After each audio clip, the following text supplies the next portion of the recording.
Boa tarde, pessoal. Eu sou Josi Brandão. Pela primeira vez estou gravando esse vídeo que é para falar do amor de Deus a todos vocês, através desse louvor, essa canção maravilhosa que é de Bruna Carla, como pessoa que eu admiro muito essa cantora, e como as outras também, né? E Deus, Ele vai falar através desse louvor a você, né? A pessoa que necessita da palavra de Deus. E que vocês venham compartilhar e clicar lá, gostei, tá? Me ajuda lá, me dá uma forcinha lá, tá? E vamos louvar o Senhor, porque Ele é digno de toda a honra e toda a glória. E que Ele venha realizar esse meu grande sonho, que é levar a palavra de Deus a toda criatura, porque Ele sabe do meu coração.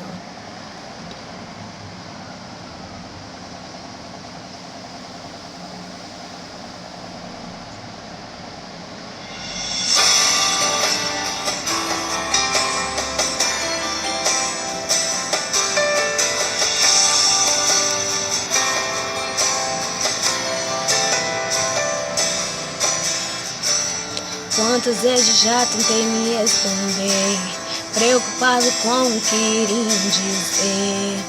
Já cantei tão vazio, já orei sem querer.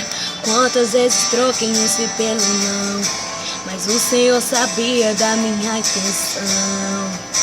A fé se escondia por trás da razão. O peso da tribulação me quer no chão, cansar as minhas asas pra poder não voar. Mas estou decidido, não vou mais negar. O teu chamado é o que me faz viver, por isso eu me sentia perto de morrer. Mas tomei uma atitude, preciso viver teu chamado, deixar minha história ser carta de Deus para um homem perdido. Negar o meu eu, romper com os conflitos, ou buscar teu reino, tua voz, não desisto, aceito teu chamado.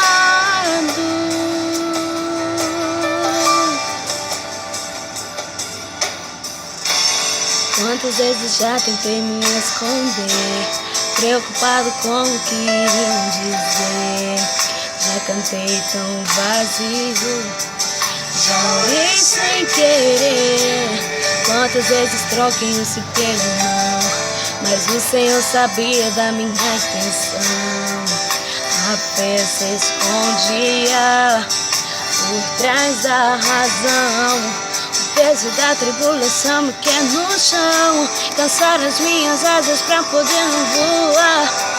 Mas estou decidido, não vou mais negar. O teu chamado é o que me faz viver, por isso eu me sentia perto de morrer. Mas tomei uma atitude, preciso viver teu chamado, deixar minha história ser carta de Deus para um homem perdido. Negar o meu eu, romper com os conflitos, vou buscar teu reino, tua voz, não resisto. Tua palavra foi a força que moveu a minha fé. Tua palavra foi a base que me colocou de pé. Tua verdade é o confronto que me trouxe até aqui. Quero teus ideais, Deus usa mim. Viver teu chamado, deixar minha história ser carta de Deus para um homem perdido. Negar